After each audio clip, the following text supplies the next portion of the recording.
We're live, everyone. What's going on here? This is a special edition of Bronx Sports Jedi Network in collaboration with Nick's Real Talk. Divine will be here shortly. He'll be in the following segment. We're just doing a test run when we do our draft party. I appreciate you guys joining me this evening here, this beautiful July 15th, 8 o'clock this evening. I appreciate you. We're going to be breaking down. I got a special guest here that's going to talk about UFC fighting as well. We got some good cards upcoming. But first, I just want to get through. Salute to everyone in the chat. Salute to everyone aboard. Don't forget, tomorrow night, we will be at Nick's Real Talk with myself and Divine. Divine will be here in a shortly. He's running a little behind, but he'll be here like always. And we appreciate you guys coming along here. We'll go right into the soccer. We've seen that the Euro Cup has come to an end. We see Italy won their Euro Cup. Congratulations to Italy. They won on penalty kicks, as well as Argentina. They won on the penalty kicks. And we all know right now that the Gold Cup is full in effect. Right now we got a 1-0 match between Canada and Haiti. That's right before halftime. It's 32 minutes left. We've seen Team USA with a 1-0 victory in these games against Haiti. On Sunday, we see El Salvador 2-0 over Guatemala. We've seen the tie between Mexico and Trinidad and Tobago. That's a shocker right there. Jamaica and Suriname 2-0. Jamaica wins. Costa Rica with a 3-1 over Guadeloupe. We have Qatar a 3-3 tie with Panama. Honduras with an impressive 4-0 victory. And we're part of the group stage match. We know we have yesterday we had El Salvador 2-0 win over Trinidad and Tobago. We also saw Mexico bounce back with a 3-0 win over Guatemala. And tonight it's USA. Team USA plays Martinique. And that's at 9:30. All eyes there. If you're a soccer fan, Team USA will be in action, and we'll look forward to see them in action. Salute to M. Rosario, to CT, to Frank Matos. Divine will be here, and we'll be breaking down the NBA playoffs and the NBA finals. We'll leave the Knicks Real Talk. Some of the stuff we'll get to it around the league tonight as well as tomorrow. But we want to unpack the Knicks tomorrow and a little bit on the show. We'll give you a tease of it. But that's the Gold Cup results, and where that breaks that down. And I'm gonna bring in my UFC expert. We'll talk some UFC, and I'll put the chat there for anyone that wants to come on board and wants to talk to my boy here, my son, with the UFC breakdown. Salute to everyone. I put the chat there. You guys want to come on? Anyone that wants to talk UFC right now, and I'll just bring him in real quick, and we'll bring him in here. My young son, my young Jedi, Austin. Let me give you his intro.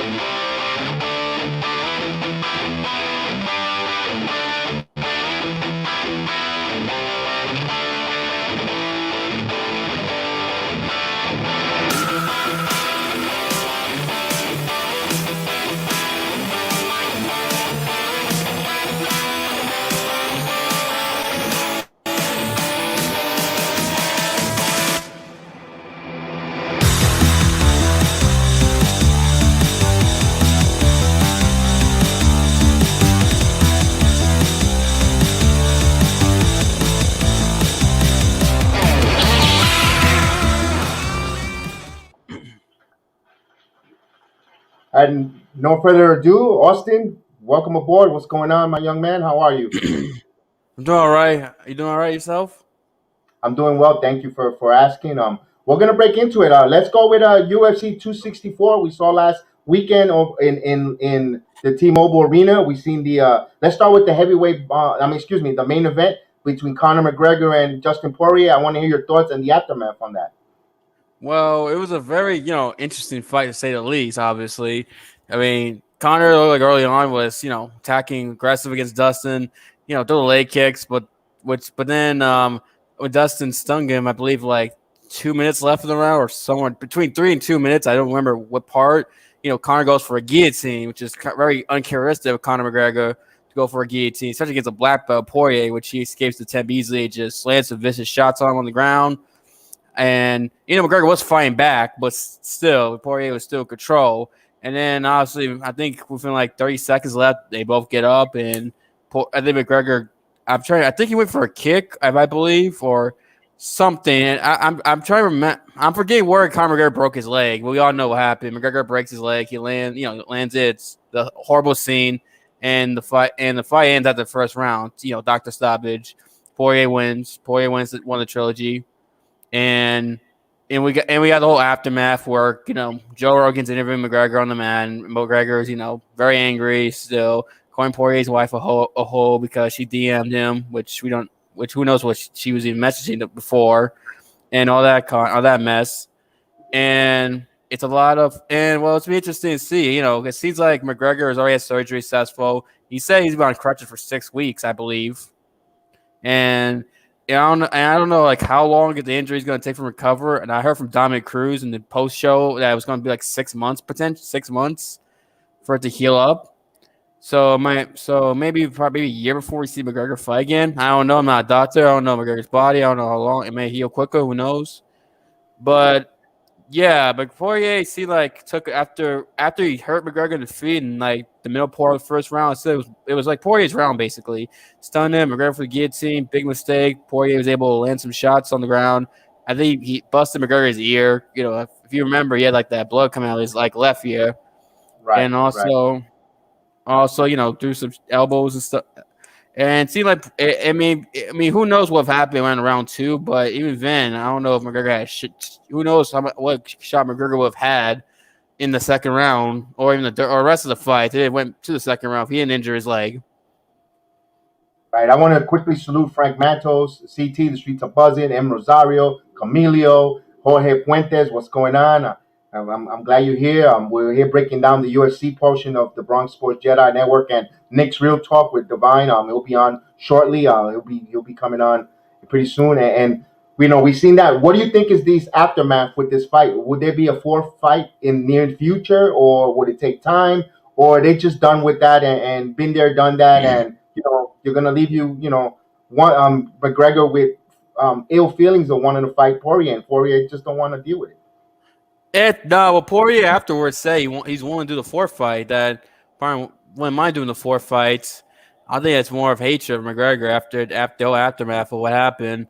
And plus, Dana White says he's open to the fourth fight. McGregor being the big star, it seems likely to happen. But the problem is this: the next fight with Poirier that makes sense is really the title fight against Charles Oliveira. If you remember last week, I said whoever won this fight was going to fight Oliveira for the 155 title. And if Poirier were to beat Oliveira, which is possible, I mean, how you justify Poirier and McGregor with a belt on the line when McGregor has lost his last two? It just doesn't make sense. I mean, Right, and we it's and we see but a comment here from Jorge Puentes that says he said is either in the ring or in the street they will fight. yeah, Poirier There's did some, say that. Yes, he did. yeah, That's a good point by Jorge. right, and they definitely wanted to get involved and get into that, and they really had some bad blood on those two folks. We see that going in there. Um, Man, that was a pretty quick, a lot of drama with that action in that fight. It's good to see. It's now all eyes goes to Oliveira and Poirier. If you ask me, would they fight? When would that fight be done? Would it be done in December to finish off the year, or do we I have to believe wait? so. No, November, December, probably. Oh Sorry man, to that's interrupt. gonna be that. No, that's fine. That's all. That'll be interesting to see. To see that fight and to see that going. Two of the big heavyweights going at it. Absolutely. Well, lightweights, but I know what you mean. The two top dogs in the weight class going at each other. Right, right. And then we'll see we'll see how that breaks down. What do you think? I see another. Oh, salute to Hector. What's going on, Hector? Project Nerd. One of my co-hosts in the bilingual program. I appreciate you there. Let's hope that UFC is getting buzzed. Let's talk about the co-main event. We seen Gilbert Burns fight Wonder Boy Thompson. Pretty good fight, if you ask me. I want to hear your thought on breaking that down. But first, let me see what Jorge wrote here. He wrote maybe sooner Poirier didn't have the scratch from that fight. Maybe sooner. Yeah, he didn't get a scratch. You're right, Jorge. He's fresh. You know how these UFC fighters, they're not boxing fans. They're not boxing athletes. They get right back into the ring. A couple weeks later, and they go right into it. So we saw a couple. Was it Kevin? What was his name? Kevin Holland, or that fought 5 fights last Holland, year? yeah. Holland fought like 5 fights in 7 months, and then total, I think, 6 fights in like basically a year. If yeah, is it 6 fights a year? No, like 6 or 7 in a total in a year. It's a 12-month calendar, Yeah, the something like talent that. calendar. So you see that they're willing to get in there, and even if they get that, they got right back into it. And like my partner Hector says, it was the best fight of his that night in his opinion. And yeah, Gilbert is a Which beast. The Gilbert and Wonder Boy. What do you think? What are you on that co-main event? I would like to hear your thoughts on that, Austin.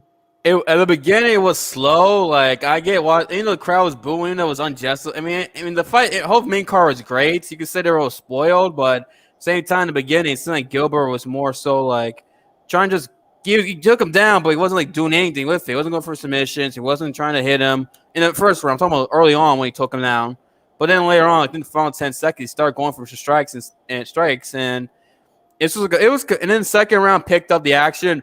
Excuse me. And I know, and I know when he took him down again the second round, that's when he started going for more strikes. And there was a scene where it was like 10 seconds left. Gilbert had him like near the cage side, and they're both like punching each other. Like Wonder Boy was down on the mat near the cage, and Gilbert was on top of position. They're just punching each other. It was kind of a cool visual. Obviously, I can't emulate because I'm it's on one person. It's gonna look stupid if I try. And I know Wonder Boy. Yeah, Wonder Boy did win. I think the third round. That's the round they gave Wonder Boy because Wonder Boy hit him with some shots. He even rocked him with a kick that did hit him just enough to get wobbled. When Gilbert did hit back, but Gilbert knew I got to take him down. And that's the thing. I said if Gilbert can take Wonder Boy down, that would be Gilbert's fight. I said that, and it proved to be true. Gilbert is a great jiu-jitsu practitioner, even though he can go for submissions. I think personally maybe he could have gone for maybe submitted Wonder Boy possibly if he went for it. That's just me because Gilbert's one of the top jiu-jitsu practitioners in all of the 170-pound division and of MMA really. But yeah, great fight with Gilbert, bounce back victory for him considering he lost the title fight to Usman. Now Gilbert, all he needs is one more victory and he can maybe get another title fight. It'd be interesting who he matched up with. Maybe him, Leon Edwards. That'll be a pretty good matchup. A title eliminator with those two. I think winner of that fight definitely should fight the winner, the welterweight 170 champion. Or maybe fights the winner of Michael Chiesa and Vincenzo Luque, who are to find the next pay-per-view in August, which we'll break that down as we get closer to that fight. Potentially, whoever wins that fight should fight. Gilbert could fight them. I know Gilbert called Jorge Masvidal, which is possible. Maybe they might fight potentially. But it'd be interesting to see. And for Wonder Boy, Wonder Boy, it might be his last title chance. It might be his last opportunity to fight for the world title, considering he is 38 and he has fought for the world title twice. And his loss did hurt his momentum. And like I say, he's older. And if you're like you always say, if you're under 205 or middleweight and like older, the lighter weight you are, if you're older, the more your skills go down. It's hard to be a world champion, world class fighter in the lower weight classes. You know what I mean? Right, I agree on that one. That I agree on with that point. With that, we'll see. I saw Jorge Masvidal was in arena. When he called him out, he was part of the festivities there, taking a court ringside and watching the view. Me, I'm a huge Jorge Masvidal fan. I'm a big fan of his. I want him to get back in there, and get back to his basic and start kicking butt and being the bad MSM champion that he is. And we'll see how that goes with him, Masvidal, and we'll see if he fights Burns. We'll see how if they bring that up, and it brings us to the heavyweight bout between Hardy and Tuivasa. man, I think my opinion. I think that's it for Greg Hardy. I think Hardy is done. In terms of Um, what?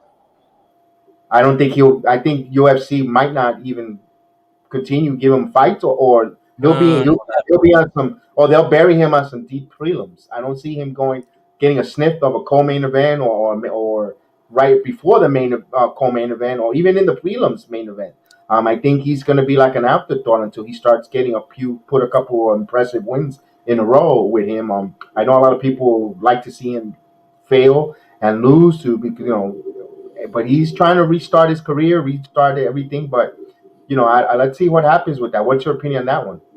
well, the thing with that fight is Greg Hardy made a rookie mistake, then a mistake that you're not supposed to do. So if you remember, he rocked Tai Tuivasa, but then he rushed in recklessly to get Tai and to go after Tai Tuivasa. And I mentioned 10 of his 11 victories were knockouts for Tai, and he just caught him flat as he was running in. And if you run into a punch, especially if you're not paying attention, you tend to get knocked out, especially heavyweight where guys got power. And that's what he just made the rookie mistake, which I think Greg did admit on social media afterwards that he messed up by that. But yeah, that was his bit. That's what really hurt him. That was just rushing in and get to a guy with power, which you should never do.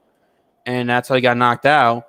And Greg Hardy, I don't think his career's over in UFC. I think it's far from it because he's proven he can win fights, back-to-back fights. I think Greg Hardy, he's in a good gym with, down in South Florida with Rashad Evans and I don't know, and Sanford MMA. And if you're going with that gym, I think he could definitely hopefully develop the tools to probably mature as a fighter, develop and be able to fight at pace, not too recklessly, to where he could potentially, be a guy who maybe he's a top contender in UFC. I'm not, we'll wait and see. I mean, maybe he might be buried in the prelims. Not too deep because he is a name. I mean, he's great. Former All Pro NFL player. He attracts a certain audience. People do know who he is. Obviously, if he keeps winning, it's going to help. Losing doesn't help at all.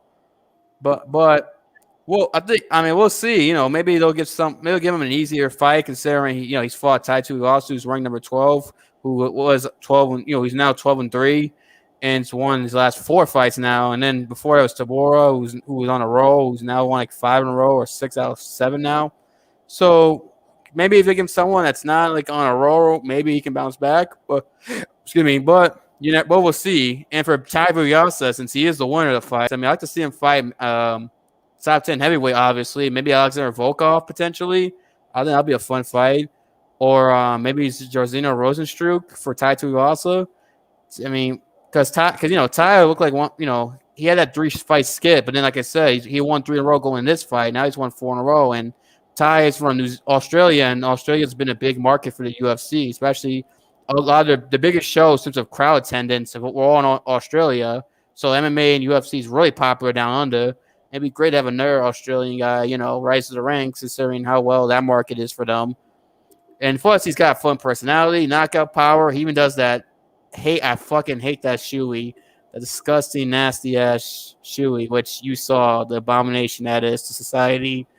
That disgusting thing. But I'm not gonna harp on it.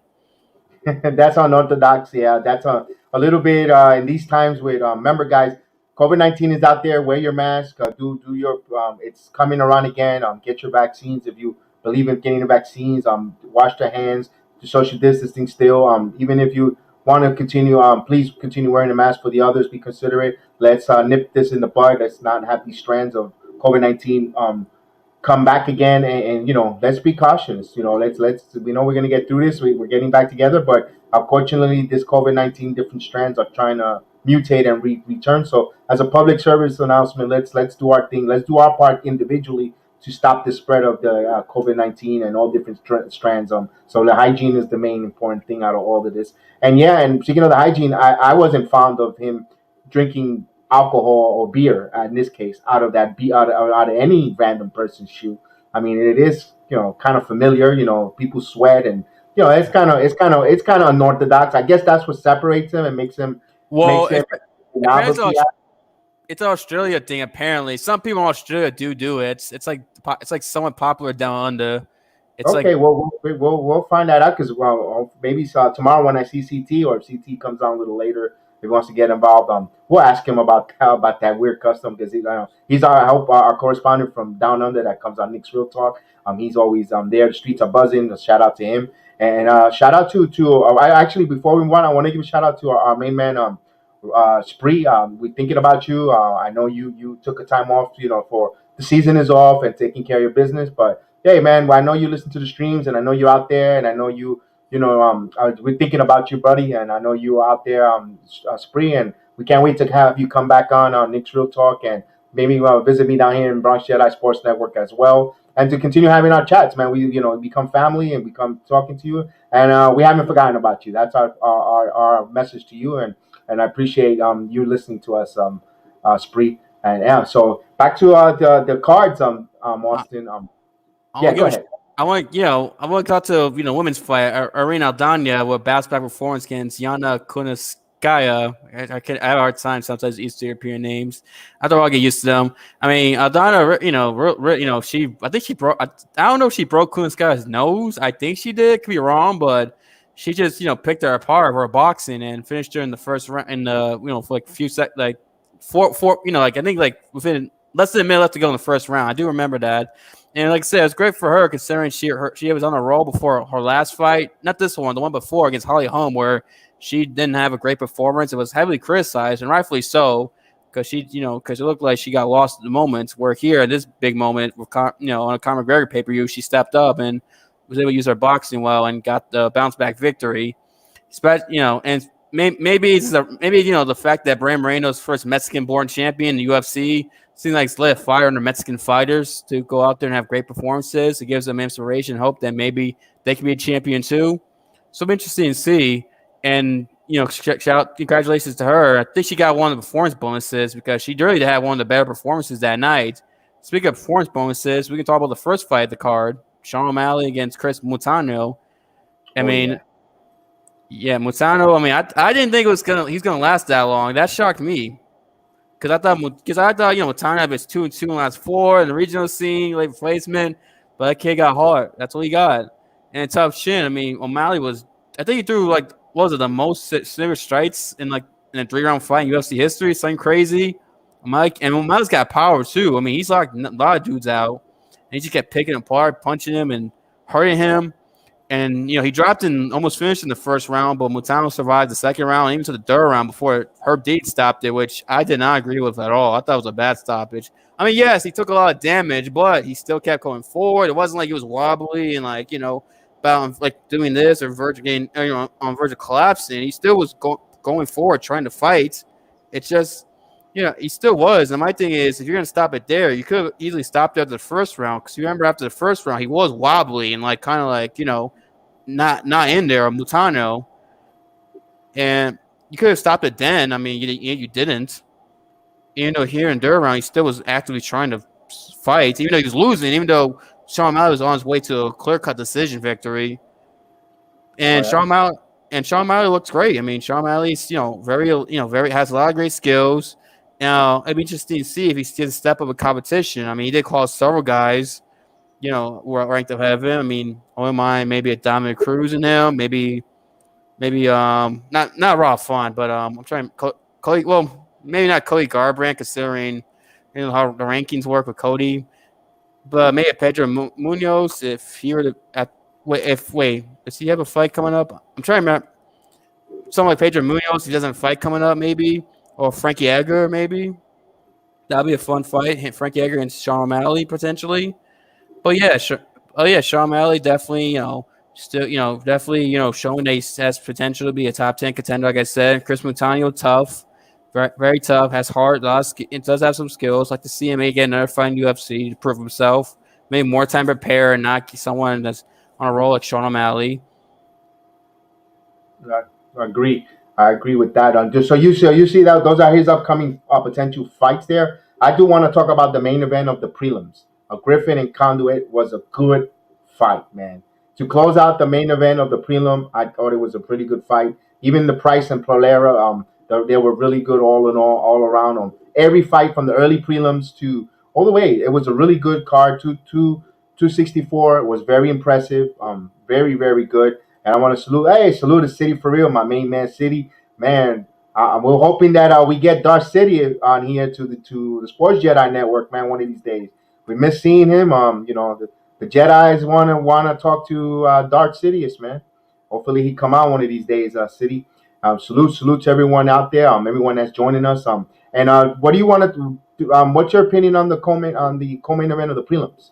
Actually, the I main event. Excuse me. I didn't get to see, unfortunately. I most of the prelims I unfortunately missed, so I didn't get to see it. The only one I saw was the Ryan Hall and I'm butchering his name. I apologize. His opponent won. I should know his name. I'm so Topura. Topuria. Taporia, gotta give him credit. Taporia, I mean, I'm surprised. I didn't know. First of all, I forgot that he was undefeated going into this fight. 10-0, now 11-0. He did, Ryan Hall had been in a row. Doesn't get submitted, and then he got knocked out. And then with like less than a minute to go in that first round, he tried to pull him guard, but didn't work. And Taporia finished him and they will knock him out. And good for him, Taporia. I mean, he's 11-0 now. Looks like a legitimate prospect, 145. Which that division gets deeper, very good. I mean, that's one of the more underrated divisions in all of MMA. 145 is very underrated. No one gives that enough credit. Everyone talks about 155, and it is great, but look at 145. I mean, those guys are just as talented as the 155. We got a bit deeper. I mean, that's another conversation for another day we can have about which division is deeper in MMA. But yeah, and good for him, the Georgian. And when I mean Georgia, I mean the country, not the state Georgia. People get that confused. So. Right. Yeah. That's the country in Eastern Europe of Georgia. Yes. Yeah.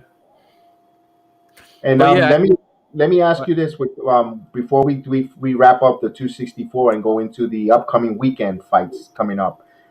All in all, I know you didn't see the early prelims, and I know you saw some of the prelims, but from the card spec, do you think this has been one of the best pay-per-view of the night of the year so far, 264, or do you think? As of right now, we still got 6 months left of the year to have the card. But as of right now, you think it's in the leaderboard? I don't know. That Jacksonville card was pretty damn good, if you remember. I mean, when they returned, I mean, despite the Wyman injury, which is awful. I mean, that sucks, especially as a Chris Wyman fan. But even if you're not a Chris Wyman fan, it still sucks to see. But you also, if you remember, the Jimmy Crew and Anthony Smith fight was good. Crew got injured at the end, unfortunately, with that weird leg injury. Not as bad as Wyman's, but still pretty bad. And he kept on fighting until the end of the round. Then his foot couldn't continue because of his foot problems. Then you also had the 3 title fights, which were entertaining. I mean, Valentin Shevchenko, dominated Jessica Andrade in that fight. Had probably best forms of her career. Then you had Rose knocking out Weili Zhang in a minute, I think 2 minutes in the first round. Then you had Usman knocking out Jorge, unfortunately, in the second round. But I say, Jacksonville card was arguably just as good as this one. I mean, it's the debate between these two, really. Take your pick. Which one would you prefer? Right, I agree because I think when the year in review, well, we still got a lot of MMA fighting. We still got a lot of cards to go before we consider the best card of the year. But as of right now, I did take for granted the Jacksonville card was really invigorating and very captivating fight card, and this one too was really good because I guess since I watched the whole thing from the early prelims but I was going back and forth with the Euro Cup and the Copa America and back and forth with the different games before the Houston and the Yankee game. So I back and forth, but there was a lot of knockouts in this one. If you liked it, if you was a sports fan last Saturday and last weekend, man, you had it from everywhere, the yin and the yang, from basketball to baseball to fighting and all that. And then this weekend looks like it's going to be another a slobber knocker of sports related. I know tomorrow night it's going to start off with if you have Showtime, we're going to have the Bellator Flyweight Championship with the ladies, Velasquez and Key Holtz. Austin, what's your thoughts on this fight? Go ahead. It's interesting. This is Juliana Vasquez's first title defense after being Leo May McFarland back in, I think I want to say this. I think it was December, or was it? Yeah, it was December, and that surprised me because I thought Leo May was undefeated going to this fight. So was Julia Vasquez. So that fight was someone who had to go. Juliana won, and Vasquez looks like someone who potentially be maybe a long-term champion. Maybe I'm not saying she will be, but Holtz does have an advantage, can stand up because she's a former kickboxer with 18-2 kickboxing record. Kia Holtz, excuse me. So it'll be interesting to see if Vasquez can not make this a striking kickboxing fight because if Vasquez can't take her down, get or make it uncomfortable for Kia Holtz, probably has to probably pick her apart and maybe finish her potentially. Who knows? So that's definitely excitement there.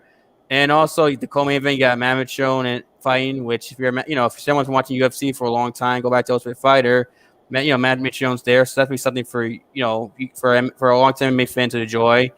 I mean, so yeah, you got Bellator. You still mentioned Friday night and also Saturday night, which is the UFC card back in the Apex. And if it's Islam Makhachev and Thiago Moises, the main event, correct? It is, yes, Isaiah Markovic and Tego Moises. Yes, they're gonna fight for the light. It's a lightweight bout. That's number Moises is ninth and 19-1. And I know, and actually Moises is ranked 14th in the UFC. Um, what are your thoughts on that main event? That's a real good card there. Both Eisheim is 19-1. Moises is 15-4-0. Their last both coming off a win. One is from Russia, the other one's from Brazil. Both are there is no the height advantage. I'm giving you the tail of the tapes. 5'10", 5'9", both at 155. They have the same amount of reach, 70.5 inches, and they all have the same leg reach. It's pretty much all even. Fight all around. It looks like it's going to be a good fight because it looks like they're both evenly matched here. With a lot of implementation of who's going to move up in this division. And keep going forward. What's your thought on that main event?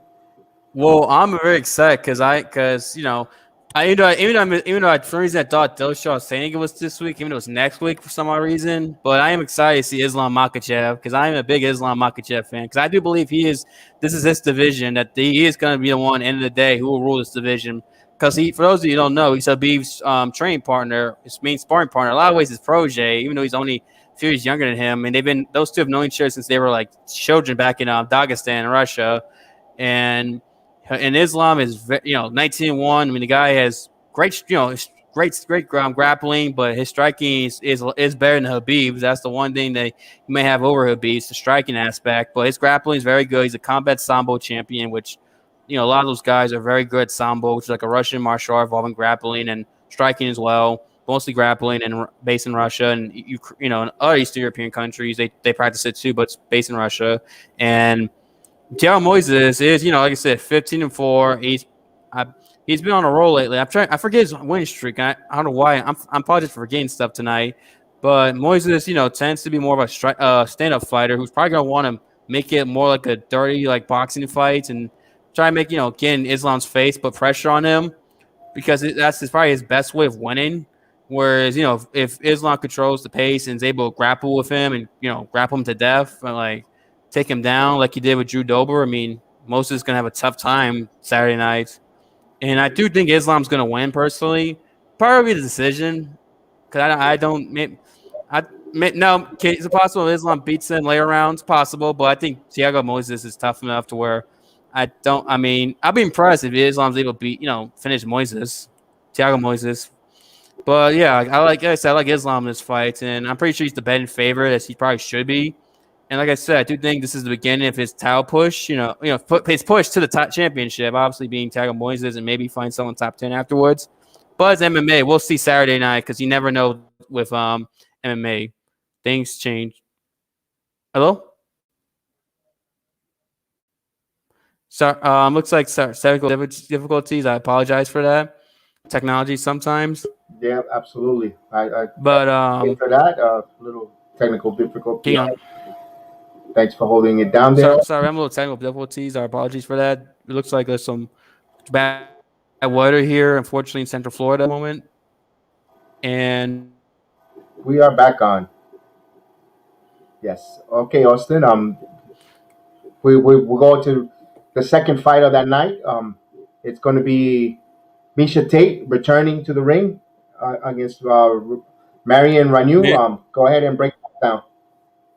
It's a compelling fight considering Marion Reneau announced her retirement prior to her getting whoever fight like a few months ago, she announced that her next fight will be her last fight, and obviously this is gonna be her last fight going against Misha Tate, who's returning after retiring 5 years ago back in UFC 205 in November 2016. Now Misha Tate's former bantamweight champion. She's been a she's done it all. She's making a comeback to 5 years. It'd be interesting to see if potentially hang on. Sorry about the technical difficulties. I don't know why it's acting up tonight. But like I was saying, Misha Tate, it'd be interesting to see how she looks after 5 years off. Is she going to be slower than usual? Has the game changed so much to where she's going to be stuck in the past? Where Marino, even though the record may not look like the best, but she's never been like dominated in a fight. Yeah, she's lost, but she never gets like destroyed or beat up in a fight ever. She usually holds her own typically. And she probably wants to go out with a win because no one wants to go out on a loss. I mean, now granted, people might plan not to lose in the last fight, but sometimes they lose anyway, unfortunately. But I'm pretty sure Marion's going to train this fight like it is the most important fight of her life. She's fighting a former world champion and Misha Tate, and beating Misha Tate would definitely be her greatest accomplishment in sports. And Misha Tate, I mean, like I said, it seems like she's in this for a long haul. Like she actually wants to fight multiple times, not just do one and done. Now, people have talked about her potentially fighting Amanda Nunes again. Obviously, Misha mentioned she wants to take the long routes, rightfully so, because Misha Tate did lose her title to Amanda Nunes back in UFC 200, and Amanda's held it since. But obviously, like I said, the long route, Misha, first of all, Misha just get by Amanda Renault and probably take the long route if she even gets close to fighting Amanda Nunes. And I don't know who to pick in this fight, honestly. It's a pick 'em. I mean, to me, I'm going to go Mary Renault just because she's been active. That's probably the only reason why I'll pick her in this case. Although, wouldn't be surprised Misha wins. Not really, but the inactivity definitely hurts Misha in this case. Yeah, there's going to be some fight. There's going to be some octagon rust in Misha Tate's game, and if Moranis she's going to finish her career, and that's going to be her last fight. She's going to go all out. So let's see if they're going to loosen their hands and go all out and go crazy. And we'll see. That's going to be an entertaining fight, a co-main event. That's going to be really entertaining. They're going to give her all the good glory and all the accolades for her retiring and also the return of Misha Tate. She's also a female that brings names and brings eyeballs to the octagon, and we'll see if everything goes according to fruition and it becomes a good card. They give us a good fight. Saturday night, and then we have the lightweight bout between Jeremy Stevens and Matus Gromat, if am I pronouncing that name correctly? That's going to be a battle too. That's before the co-main event. Those two guys are going to go at it. What are your thoughts on that, Austin, on that fight? It'd be interesting to see where Jeremy Stevens' career because I don't know too much of his opponent, Granat, to be honest with you, so I'm not going to comment too much. Because I can't break an X and O's, unfortunately, because I haven't seen his other opponent fight to make a claim. But I know his opponent, I believe, is 18-1. I believe. I could be wrong about that record. No, you're correct. Double check. 18-1. And a 1-0 contest, and he's coming off of a win of his last fight, and he's from Poland. He's a 5'10" fighter, both weighing in at 155. They both have the same 71-inch vertical reach, and they both actually Gromat has a 79-inch leg advantage reach, where Jeremy Stevens is 38.5. Jeremy Stevens' record is 28-18, with no draws and 1 no contest, and he's coming off of a loss his last fight. So we'll see how that is. He's 18-1. Can Gromat make a statement by winning the game? His nickname is the Gamer. Can the Gamer make a statement and try to, he's 18-1 and an opportunity to put his name in the hat of a title contention? Definitely. I mean, potentially give himself in the rankings more so, definitely being Jeremy Stevens. Although it's weird, Jeremy Stevens recently has been a featherweight for most of his career, for the last stretch of his career. And I believe he fought 155 at one point, but now let's go back to lightweight, which is very interesting to see. Maybe the weight cuts become hard for him as he gets older. Because some guys, the longer you fight, the harder it gets to cut weight. But I know he's 28-18, but he's fought a lot of the best of the best. Like, look at the guys he's fought. He's fought like the who's who of guys from RDA to Aldo to Max Holloway. I think Charles Oliveira back in the day. He fought. There's a Carl Lamas, and some of them he beat actually. Believe it or not, he's like his record. People. Obviously he's lost his last four, if I'm not mistaken. But a lot of that's too, the elite. I mean, Calvin Cater, his last fights, he got a vicious elbow, which is brutal. But Calvin Cater is one of the top, featherweights. Although he come off his, loss to Max Holloway, but still one of the elite featherweights to watch out for. Then he lost like Rodriguez, Jose Aldo, and got and Zabit, Merger Shapov. I always butcher his name, which is called Zabit. But yeah. But yeah, definitely. But Stevens has always been a gamer. Usually Stevens he's either there to get beat to kill or to be killed. Basically, he's never gonna have a terrible performance where he doesn't try. He's always one of the more exciting fighters. And like I said, we'll see with where Jeremy's at and where's Guido. Does that say his name? Gurmat. Gurmat. I'm sorry, Gurmat. We'll see. We can call him. Let's call him the gamer, so we don't continue pushing his. It's Masuz Gurmat, but we'll call him his nickname is the gamer. So we'll call him the gamer, so we don't continue butchering his name, and apologize to him if there and or his handlers or his fans that are out there and that we are not pronouncing his name correctly. So we'll call him by his nickname, which is the gamer. The gamer, yeah. Like I said, give me some time. I'll be able to memorize his name. Polish names are somewhat easy for me, believe it or it's some weird thing. Like I remember I met Joanna Jędrzejczyk, and I was the only one that got her last name right, while everyone else kept butchering her name back in back at a UFC event in South Florida. But yeah, I'm interested. I'm excited to see Saturday, where these three fights are definitely exciting to watch. You got the Bellator, the women's flyweight title fight, and it's great night for MMA. Busy night, busy weekend rather. Excuse me. Let me ask you a question. Any other fights on the card to keep an eye out for us fighting fans? Hey, keep an eye out for this fight. It might be interesting. You got Rodolfo Barrera, Dustin Flotz. If I'm butchering his name wrong, I apologize. Gabrielo Benitez, Billy Quintano. They're fighting in that featherweight bout. You also got Amanda Lamosa versus Mostras Ruiz. If I'm that's a ladies fight. I'm looking at the co-main event. Daniel Rodriguez, Preston Parson.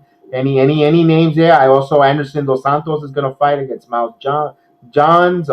Francisco Figueroa versus Malcolm Gordon. Those are the cards there on the fight night from the, like you said, the Apex. Any names, any fight stands out, or just wait and see. We'll see how it goes. Nothing really to get to us fight fans too excited. It's just fights to see guys' opportunity to try to move up in the UFC.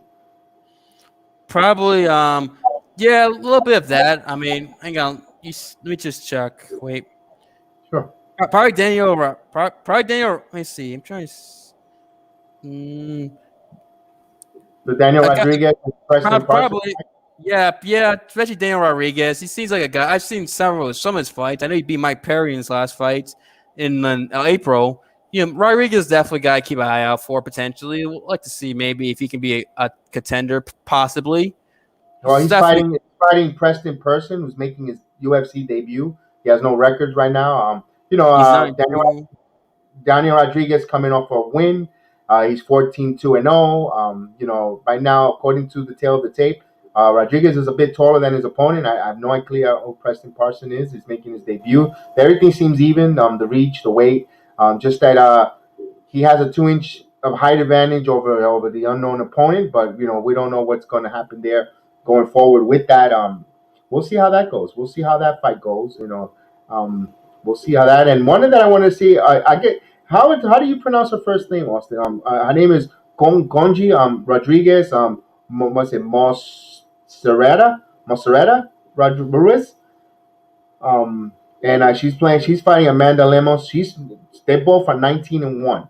I mean, excuse me, 9-1 and 10-1. They're altogether 19 fights. I forgot. I've heard her name pronounced. She's Mexican. I know that. Yes. The Mexican fighter from she's let's see if she could. She's currently ranked. She's not ranked. She's unranked. She's not 10-1, and she's fighting a 14 ranked Amanda Lemos. We'll see how that goes. They're both 115 pounds each. The Amanda has a longer reach. She's much taller, 5'4" to 5 feet. Mexican fighter. We'll see because she's been coveted and been trying to push her for a little bit of a time, but we'll see if she could get in there and start fighting. And see if she. It's for the women's straw. It's a women's strawweight bout. And we'll see what That's concurs. Yeah, that's easily the best women's division all of MMA, the 115-pound UFC. That's the most exciting one. So you actually got a ranked fighter. It'd be interesting to see. They always tend to do well. I mean, the best women fights typically are the strawweights. It usually is. That's just how it is in MMA. Especially in UFC by far. It's not even a debate. So that could be a sleeper fight to watch out for. Maybe Ruiz gets wins a impressive victory and moves up the rankings, or Amanda Lemos, defends her ranking and maybe sets her up for possibly fighting a ranked opponent next. Excuse me. So yeah, that's definitely interesting. So there's two. So that's a fight looking for in the prelims. So there's some hidden gems. Sometimes these UFC fights cards you gotta look at and see some hidden gems because there are times where they do have some hidden gems. There's other times where it's just not a great card. And if I don't think it's a great card, I'm just gonna be real. I know sometimes they don't want to get to mad when fans criticize these cards, but can't blame them. I mean, we expect great cards. I mean, we don't like boxing where boxing has shitty cards. Let's just be honest. You may have a decent main event, but the rest of the cards like who? Right. And this is Right. actually and that's actually a good. This is a good card, by the way. Actually a good, solid, nice card coming. Following the UFC 264. So definitely I'm excited for this fight card. Yeah, it is going to be a good card. Maybe the prelims might be lacking a little bit of a jolt, that they might need. Maybe the prelims are the ones that are. But hey, this is MMA. You never know. The prelims might end up being the best part of the whole card. With that said, and with that said, we'll wait for the following week and we'll break that down. We all know, unfortunately, this fight has been postponed due to COVID-19. It's now scheduled for October 9th, if I'm not mistaken. We were looking forward to seeing Wild and Fury 3 with the for the title belt, WBC title belt, but now that has been pushed back. Phil Fury has tested positive for the COVID-19 virus. We've seen it starting to make its round. The COVID-19 virus, different strands, even if you're vaccinated, it's still mutating different strands of the virus, and it's starting to reappear. And now it's getting into the sports world and causing a little bit of a delay. But we've seen that with Tyson Fury. So now October. But we all know we still got another fight this weekend. We'll talk about it right now. This Saturday night, you got Jermell Charlo, super welterweight champion for the unification belt against undefeated Castillo. That's going to be from Jerry's World, AT&T Center. Excuse me, from the AT&T Center. And man, that is going to be a good fight. The Charlo brothers are right now boxing's darning fight or brothers pairs. It's a unification 154 world title, and Jermell Charlo looks to make boxing history when he defends his WBA, IBF super welterweight against an undefeated WBO champion. Brian Castaño from Spain, from Argentina, and he's undisputed. And man, that's most highly anticipated match. Jermaine is 34-1 and 0, and Brian is 17-0-1. Jermaine has 18 ways of knockouts wins by the way of knockout, and Brian Castellano is 12 by the way of knockout. So that's going to be a good fight. They both are orthodox boxers. Both at the same age, at 31 years old. That is right now. It's the cream of the cream in that division. To see those two unification belt, it's going to be phenomenal, Austin. It's going to be great. I can't wait for that fight. You know me that I like boxing as well as the mixed martial arts. But me, I tend to sway from to boxing because I'm an older relic, if you want to say that love boxing, and my ties are closer more to boxing than UFC. But I still cover. I love UFC as well. But I go tend to boxing, and then you have some more fights. You got an unbeaten interweight WBA lightweight champion in Rolando Rolly Romero. He'll take on the 135-pound contender Anthony Yagit. Yagit replaces Austin Dule, who was originally scheduled to fight Romero, but he was forced to withdraw because he was injured. So here comes his last minute opponent Anthony Yagit. He's 24-1-1. Not too much power in those 24 bouts. He has 8 of them by the way of knockouts. But Rolando Romero is 13-0. He's undefeated, but out of those 13 victories, 11 come by knockout. So this kid has power, Romero. They both at 100, weight. They're both at 135 pounds, both around the same weight. The orthodox from Romero and southpaw stands from Yagit. Yagit, when it's southpaw, tends to be a little bit of a comfortable fight, but it's for especially a young, inexperienced fighter. He only has 13 bouts under his wing. He's 20.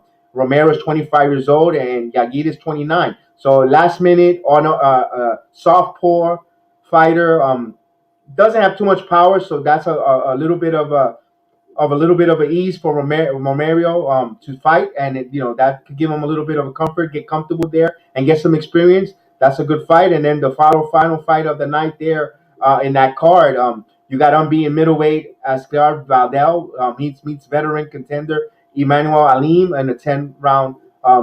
It's a telecast opener. It's an opener for ranking. Both of the Valdel is 12-0. He has 11 of his victories come by knockout. So Valdel—it's got some power. So you got to be careful there. He's 91% of his fights he ends the fights by knockouts. The veteran that he has out of the 18-2-2, Alim, and he has 11 of those come by knockouts. So these are two guys that could let the hands loose and got power. So there's going to be a good fight in the middleweight division. And they're both coming in, both orthodox fighters. They're both 25. Valdel is 25. Alim is 27, but Alim has more fights under his belt with a little more experience. So that's going to be an interesting card for on Saturday night. You guys check it out. Showtime Boxing. This is the season. Boxing season is in full effect. You had some good fights prior to this weekend, and we continue having some more good fights though. But I appreciate everybody on with us this evening. I want to give shout out thanks to Frank Matos, to CT, to M Rosario, Camilio, to Divine. I know he's driving. He's traveling across town there. We'll still have another segment. Hopefully, he'll come in and say hello. Now we'll come on Nick's Real Talk. He's on his way on traveling, and he's taking care of his business. And Julio, thank you to Jorge Puente. We thank you to Project Nerd Hector, to Frank Matos, to City for Real, my main guy. And thanks for everyone that's been part of the chat. Chris as well. Chris, I know you wanted to come out as a panelist, but I had to open close panelist for a moment with Austin for the UFC. But you're more than welcome if you're returning, because we're going to be wrapping up pretty soon. We're just going to make it a quick talk. We just wanted to talk some UFC and a little boxing, and then I'm just going to real quickly talk about the New York. Real quick, Austin, I'm going to talk about the New York Yankees. Stay with me in this segment. We'll talk about the New York Yankees. The game was postponed this evening, and the series might be postponed. The series might be postponed in general due to the COVID outbreak. A couple players have tested positive. A couple players been on the COVID-19 list. Hector Cortez. You got a couple players. Nestor Cortez. Judge. Aaron Judge now is on the list. Wow. I heard. I could be wrong. I know it was a player that was at the All-Star game. They said. Gleyber Torres tested again. There was a false positive on Gleyber Torres again. But it's the Yankees are 87. They were 87% vaccinated, and they tested again. Remember, they had an outbreak really bad early in May with Phil Nevin, Gleyber Torres, and so forth. But they have another outbreak. Major League Baseball has suspended tonight's game, possibly tomorrow's game as well. I don't see them getting that game in there either. I think they'll be making that up later down the road. It was a pivotal part, important part of the schedule for the New York Yankees to get into it, because they had the next 13 games was really crucial to see if they were going to keep adding more. And they were playing the Red Sox, the Tampa Bay Rays. They were playing the Philadelphia Phillies in between, and back again to the Red Sox. They had a chance to make some ground, and now it starts off. It gives more rest for Garrett Cole, the bullpen, and maybe Aroldis Chapman's finger to heal from the lost nail and all that good stuff, and get his head together. and we'll see. It's very important if they need to really come out here with these 13 games, maybe go 9-4 or 10-3 to at least get back into it. You could make up some ground, and then you have the second half of the season to try to get reinforcement. They were making some moves. They were calling up some of their young players. They had them under the minor leaguers. They were going to call both minor leaguers that are hitting over 300, an outfielder, age Brewery, and they were going to call to the Asian American player. They were going to bring him up to play second base to play. They were going to make some moves. They were going to bring some youth. They were going to inject some youth, and they still do. But right now with the COVID issue, hopefully that gets situated. Go forward, and it doesn't affect them physically or fatigue wise, and they get back into it because now is when they got to really lace up their boots, get there, go rolling, and roll up their sleeves and make up some ground. And this is the chance. These 13 games, if they don't make, because then after the 13 game stretch, they got another batch of 13 games with some really bad teams that he could beat up on. So if you come out smelling good and you beat these teams that you're supposed to get up ground, then you go into your weaker belly of the schedule, and then you could continue to feast and get on a roll. And there I say, be in command, win maybe 2 games, 1 game out of the wild card, or even a couple games out of the division going into late April, early September, and now you're really cooking. You keep the fans invigorated on the season, and people's jobs won't be on the line or costing their jobs. So this is a tough stretch for the New York Yankees coming up. I think they're ready. I think they'll be ready to task and ready for it. Also, a lot of futures game. You got Dominguez played the futures game. A couple Yankee pitchers were elevated. They have a plethora of young pitchers in the Class A, Double A ball in the Tampa Bay Terrapins, and they got a lot of different other young prospects making their debut, being elevated. Yankees are making moves with the youth, and we'll see how that goes. We'll see how that goes in there. With that, Austin, with the Yankees, we'll keep interested there. Let me add Chris in so we can say hello real quick. Chris, how are you, Chris? Chris, are you there with us? Hello, Chris. Are you there with us, Chris? Hello, Chris. I think you're muted. Chris, you're muted. You're good with us? You're with us? All right. Kiss is not with us. We'll hopefully his situation gets fixed, and we'll bring him on as soon as he's ready to come on and say hello to us here. We appreciate Chris for coming on. Appreciate him jumping on the panel with us. And appreciate him being part of us here this evening. And we say with the Yankees, that's a tough stretch, man. They got to get into it. If not, the season will be dire straight. Will be lost, and jobs will be on the line. The Yankees find themselves 8 games out of the division. They've been, they've been a 500 team in the last 10 games. Although they take advantage that the Red Sox have also been 500 and the Rays have been 6-4. But that bad taste that they had in Houston, regardless of the fact that they took 2 out of 3 from the Houston Astros, which was good. It was positive, but that last game just, you had that's such a big lead in there, and then you lose it out there. Let's see if Chris could say hi again. Hey Chris, guys, how are you doing today? I'm doing well, Chris. How are you, man? Glad for you to come by and say hello with us here at the program. Hey, Jedi, I got a quick question for you and your son. Yes, go ahead. I'm a big LA Dodgers fan from Oklahoma because I got the minor league team here. Okay. Do you think the Dodgers can make another run at winning the World Series? And I think the New York Knicks could get the guy out of Tennessee. I can't remember his name right off. But let me answer the Dodger question first, Chris. The Los Angeles Dodgers, I think they will have an opportunity to contend to defend their crown, their World Series title. They have a good team. The only thing that worries me, Chris, is the Trevor Bauer situation. He's on administrative leave, and I don't think he's coming back, man. I think his major league career might be over. Despite the fact, and I don't want to get into the because there's still the court of opinion, and you still got to go through the process, the legal process.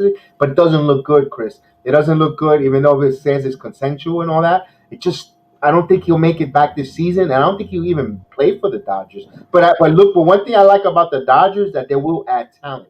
If they're able to they don't mind adding the payroll up more and bringing on an extra pitcher. Dare I say might go after Barros from Minnesota.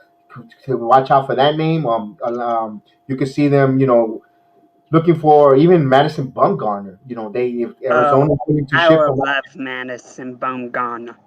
Yeah, you could see that there. You could see them adding some to that team, a bullpen help. If Hader if the Brewers want to get rid of Hader, can I see the Dodgers scoop in there and try to bring him? No, maybe not because it's a National League team. You might see them want to trade more with the American League clubs. To bring in and bring in whatever they need. I don't follow Yeah, too much, but right now the Dodgers are in a log jam with the San Diego Padres and the surprising San Francisco Giants. The Giants got a stronghold of that division, and you can't really name too many of their players, but they just play so well. They gave Kapler, and they're a surprising and well surprised team. do you think they will be in contention for the wild card spot in that division? Dodgers, oh yeah, the wild card is Mm. coming out of the National League West. And it will be both. And what is going to happen now from here to the end of the season is going to be the jockeying of position, Chris. It's going to be if we're going to see who's going to we're going to see sometime for a stretch the Giants in first. We might have the Dodgers get some surge, get on a winning streak, and go into first. We might even see the Padres. So there's going to be a lot of jockeying. It's going to be important those head-to-head matchups against one another in the National League West. And then whoever has the better record between those three or in the division themselves, they're going to be the division crown division winner. And I think that's important because you allow now you let those two wild card teams go at it, that single elimination, and you could just sit back and wait for them and play them in the next round in the divisional round. So that's going to be key. That's going to be important. Who's gonna play down the stretch and close it out.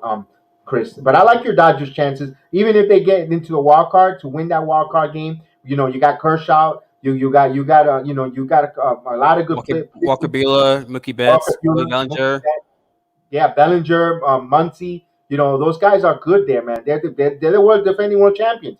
And can they go on a mini dynasty? They've been in the playoffs for so long too. They've been on a Hey, run. BX. Yes, sir. Yes, sir. I just wanted to tell you something. Yes, I go ahead. subscribe to your channel, I Nick's appreciate Real it. Talk. Thank you. Thank I'm you. an Oklahoma City Thunder fan and a big New York Knicks fan. But I know. I told everyone on Nick's Real Talk, and I'll say it on this platform on both of our channels that you were the one that called that you had that intuition that the Knicks were going to go on that homestand, that not long winning streak homestand on the For the Love of the Game podcast. And you just said they were going to go hot, and they got hot in the regular season. So we got to give you credit, and you and Dave Jackson. I know that Dave Jackson also called for a winning streak with the New York Knicks, and both you guys in different platforms, not knowing each other, had that same feeling. So great minds think alike. Chris, I appreciate that. I appreciate for the subscription and for the questions here for the LA Dodgers. and And do you think the Knicks could get Jonathan Kaminga or Kenon Johnson out of Tennessee? that's going to be tough with Kaminga because I don't think he'll be around when the Knicks pick unless they I move think up the in the draft. Knicks could move up to 10, maybe. Think okay, if they could put a package and move up, but it looks like they want to trade these picks to bring in a bona fide point guard. They were rumored to Colin Sexton. They've been rumored for other players. And trying to move around to see if they can One come. point guard that I saw on NBA Mock Draft Net is Miles McBride out of West Virginia. There's going to be a lot of names from here until the draft night, Chris, and we'll see what it goes. Tomorrow on Knicks Real Talk. We'll break down all that Knicks talk and all that basketball talk. I know the NBA Finals are tied at 2-2. Now it's I the best. see that series going to 7. I agree too. It's the best of three series. Then it comes down to. I thought it would be. I thought Phoenix was going to win that in 6, but it could still end in 6. But man, Milwaukee's on a mission, man. Milwaukee is playing well. Kudos to Middleton was dropping 40 points in last night's game and took over that But fourth I quarter. am rooting for Chris Paul because he started his NBA career here in Oklahoma City. Yeah, Chris Paul. I'm hoping we have all of us had that same sympathy pick for Chris Paul because he's 17, 16-year veteran in the league, and we all would like to see him to And win hey, that. BX Jedi, Yes, one yes, more sir. thing. I'm also a Phoenix Suns fan, and I really like the Bucks too in Milwaukee. But I have Phoenix winning it all if Milwaukee can't win a game in Arizona. Yeah, that's going to be key. Can Milwaukee, if the Milwaukee go up, can they win that key pivotal game 5 on the road tomorrow, or is it tomorrow or Saturday? If they can win that pinnacle game 5, they'll be in good shape, man. They'll be in good shape even if it goes 7 to have a chance to contend and win. Get Giannis on over the Kumpo that world title. Can he get it? Anything could happen there. Let me ask you a question. What are you hearing with your Oklahoma City Thunder? Are they trading SGA?